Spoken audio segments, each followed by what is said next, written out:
Hello, my name's John, and this is a brief video on a very elementary subject in music, which is what is the difference between a chord and a melody? A chord is a sound, something we hear, where there are multiple notes or frequencies at the same time. And a melody is a sound that we hear, which is one single frequency or one note, followed normally by another note. In other words, they are individual, single notes. We call them single notes. One note, followed by another note, followed by another note.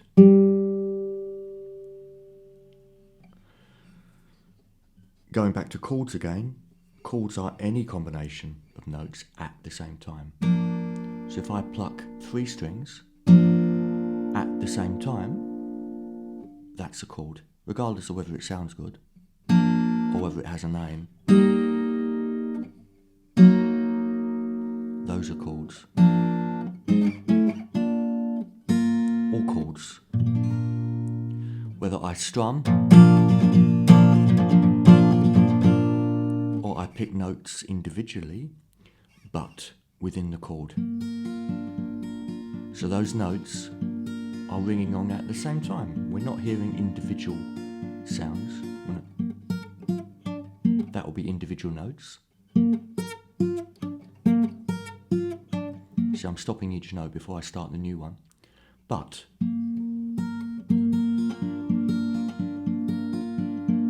that's a chord because the notes all overlap. It could be just 2 notes.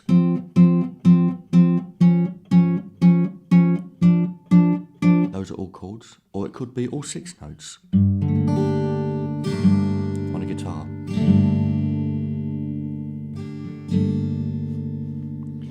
So that's what a chord is, and the traditional word is harmony. Harmony means chords. Chords are harmony. That's what chords are. As chord playing instruments, on guitar, we call them chords. That's our short word for harmony. On other instruments that can only play single notes, one note at a time, they have a slightly different perspective on what chords are because they can't really play them. Whereas on guitar, we can play chords. On piano, we can play chords. But on most instruments, we can't. On a saxophone, you can't play a chord. We can only play one note at a time. So that's the big differential in music. Everything is either everything pitch, everything frequency based. I'm not talking about rhythm. Everything frequency based is either a chord or a melody. And when I say frequency, I'm talking about the number of vibrations per second. If I pluck my low string, I've got the capo on, so it's not actually an E, but it's the E string. That frequency is lower than the high E, which is why we call it a high E. High E, low E. Low E is a lower frequency than the high E. Low E is also a lower frequency than the A, which is a lower frequency than the D. All the way across, because our strings on guitar are tuned in order of frequency.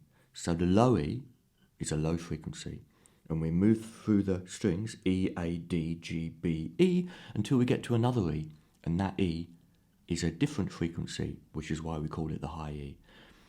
So those are single notes in relation to chords.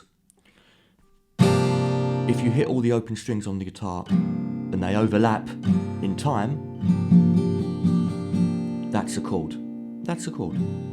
Even if it's a weird sounding chord, it's still a chord. That's a chord.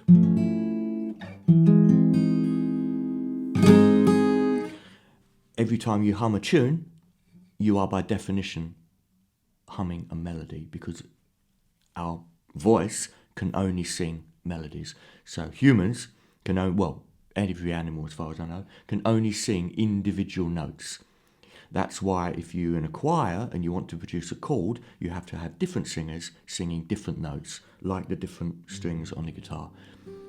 With a 6-person choir, you could sing, each person could sing a different note. E, A, D, G, B or E, and that would make the same sound as this, but with the voice rather than strings.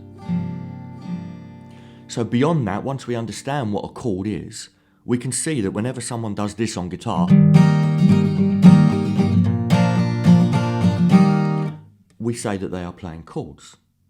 Strumming is a technical term that we do with the hand that hits the strings. Yeah, we can strum or we can pick.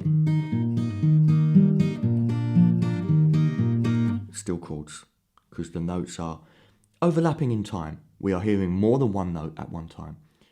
Same with strumming. Same thing. Those are chords. That's what we mean by playing chords, whether it's guitar, piano, or another polyphonic instrument. Polyphonic means more than one note.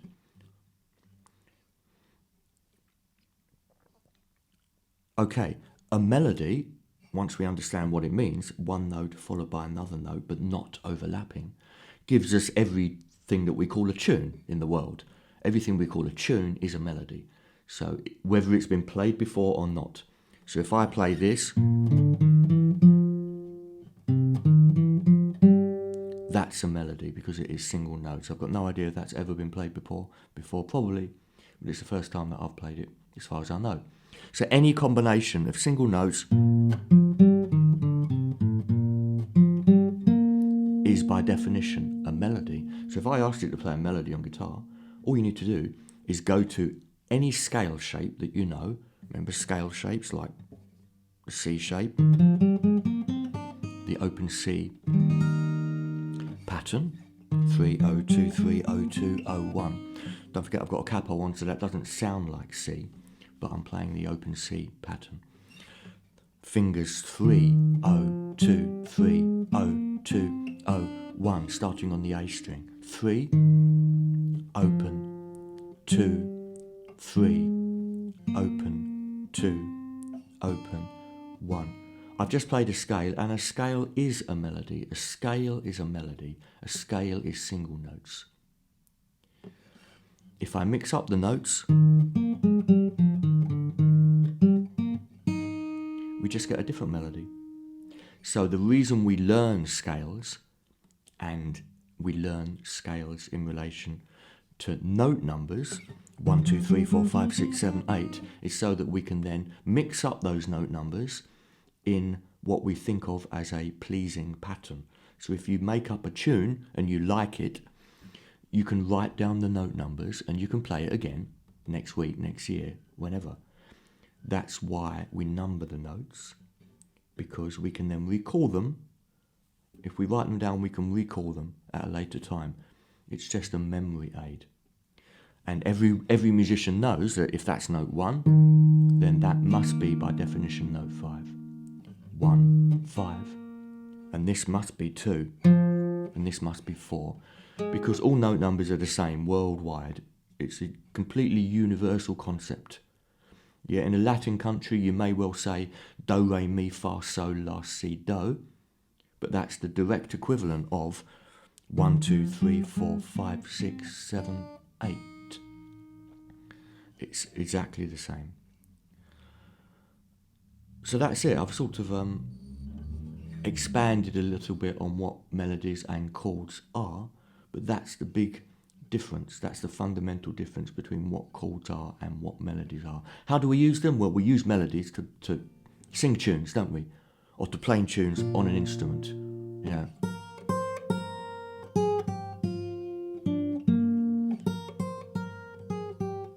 That's a melody played on guitar, piano, whatever.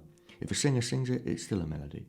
So melody is what captures our imagination. It's what we hook onto psychologically, and we can recall it later, and we add lyrics.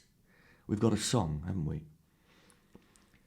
Harmony, chords, on the other hand, is supportive. In other words, we don't consider a song to be...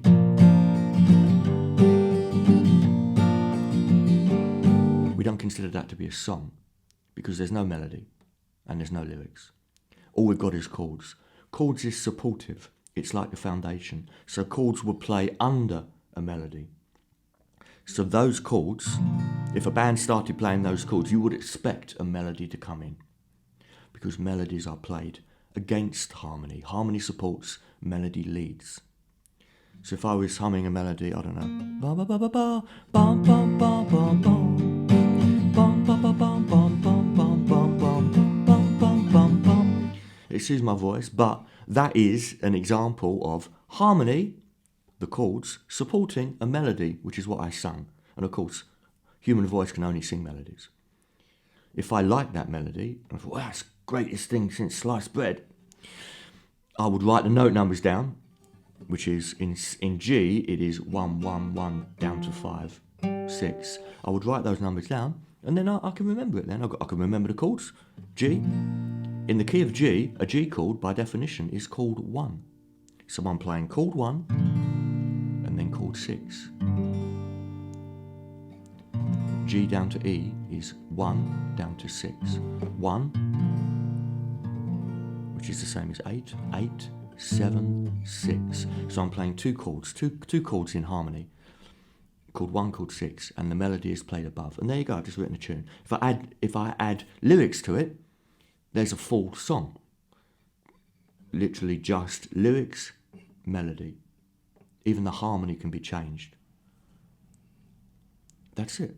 That's how melody and harmony work together. Very, very rarely would you hear any music on the radio or wherever that isn't a mixture of harmony and melody. Even if something starts off just with harmony, you would expect a melody to come in. That would be the intro. You wouldn't expect it to keep going like that ad infinitum. You'd expect a voice to come in, or saxophone, or violin, or something to play the melody. Likewise, if you heard something that started off that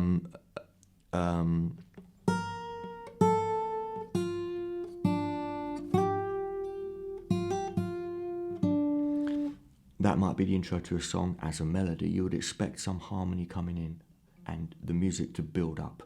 Unless it's deliberately so, a single voice a cappella piece of music, which means just voice, in which case it may well be a single melody. That's very rare. I don't know, maybe you could find some. I don't know any known record that is just a melody with no harmony at all. In other words, no overlapping notes whatsoever. You could do a version of a song like that, of course. I could sing Magic Roundabout with no harmony, but you're very unlikely to find that anywhere because people expect harmony. Harmony supports the melody. They go together, like, birds of a feather. Or chalk and cheese, depending on how good the writer is. Thank you.